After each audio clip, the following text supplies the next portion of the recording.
Doctor bishop باشر Kamran chairman آل Pakistan minority movement آج کے دن 10 April 2021 کو ہمارا پارٹی انٹرا پارٹی الیکشن ہوا، جس کے اندر ہمارے تمام ممبرز کو الیکٹ کیا گیا، اور ان ممبرز کو آج میں مبارکباد دینا چاہتا ہوں۔ اور ہمارے جو پریزائڈنگ افیسر فروخ خان کی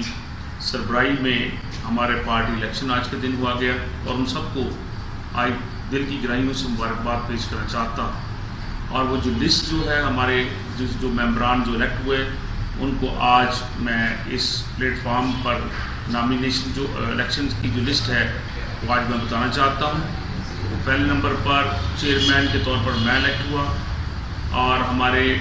جو سینئر وائس چیئرمین ہیں زید صدیق صاحب ہیں، اور ہمارے چیئرمین وائس چیئرمین جو ہیں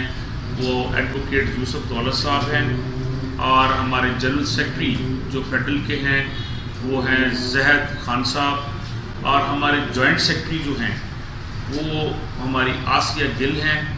اور ہمارے جو فنانس سیکرٹری ہیں پاسٹر انصر صاحب منتخب کیے گئے۔ ہمارے انفارمیشن سیکرٹری جو ہیں وہ ہمارے رضا نقوی صاحب، جن کو ہم منتخب ہماری جماعت کی طرف سے کیا گیا، اور پنجاب کے جو ہمارے 2 عہدیداران ہیں ان کا آج الیکشن کیا گیا ہے، جس میں ہمارے پریزیڈنٹ عمار بخاری حیدر بخاری صاحب ہیں جو ہمارے پنجاب کے صدر منتخب ہوئے گئے، اور ہمارے پنجاب کے جنرل سیکرٹری جو ہیں وہ ہمارے نعیم بلوچ صاحب ہیں۔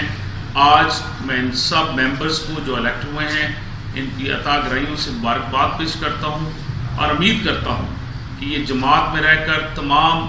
منارٹیز کے مسائل کو حل کریں گے، اور ہم پورے ملک میں اپنی جماعت کو ہم ہر ڈسٹرکٹ پر ہم تمام گروپس کی شکل میں ہم لوگوں کو نامینیٹ کریں گے، تاکہ آنے والے الیکشن میں 2023 کے آنے والے الیکشن میں ہم بھرپور طریقے سے اپنی جماعت کی طرف سے ہم کینڈیڈیٹ کھڑے کریں اور کامیابی حاصل کریں، اور کامیاب ہو کر ہم اس ملک کے حکومت میں آ کر اب تمام لوگوں کے مسائل کو حل کر سکیں۔